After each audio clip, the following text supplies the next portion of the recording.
હું doctor વેસેટિયન SDS Dhoraji ખાતે અધિક્ષક તરીકે ફરજ બજાવું છું.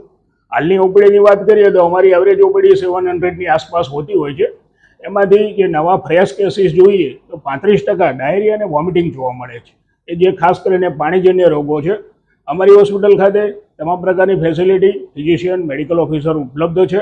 લોકોને ખાસ તો આ સિઝનમાં, જે વરસાદી સિઝનમાં, એ સલાહ આપું છું કે પાણી ખાસ કરીને ઉકાળીને પીવું જોઈએ અને ક્લોરિનેટેડ વોટર. અમે અમારી હોસ્પિટલમાં રેગ્યુલરલી ક્લોરિનેટેડ વોટરનો જ ઉપયોગ કરીએ છીએ.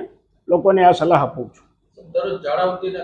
આ ઝાડા ઉલટીના ખરેખર ઇન્ડોર કેસીસમાં 10 થી 15% વધારો થયો છે અને ઓપીડીમાં લગભગ 35% જેટલો વધારો જોવા મળે છે. કુલ અમારે એવરેજ જોવા જઈએ તો હમણાં 700ની આસપાસ ઓપીડી હોય છે, એમાંથી 250 જેટલા ડાયરિયા વોમિટિંગ હોય છે. મેડિકલ સ્ટાફની અમારી પાસે નર્સિંગ સ્ટાફની શોર્ટેજ છે, ક્લાસ 4ની શોર્ટેજ છે અને જે મેડિકલ ઓફિસર કહી શકાય 4માંથી ફક્ત 1 જગ્યા ભરાઈ છે. તાજેતરમાં 3ના ઓર્ડર થયા છે. લેટ અસ હોપ એ જગ્યા ભરાય અને લોકોને અમે વધુ સારી રીતે સેવા આપી શકીએ. હા, વાયરલ ઇન્ફેક્શન, અપર રેસ્પિરેટરી ઇન્ફેક્શનના કેસીસમાં પણ વધારો જોવા મળે છે.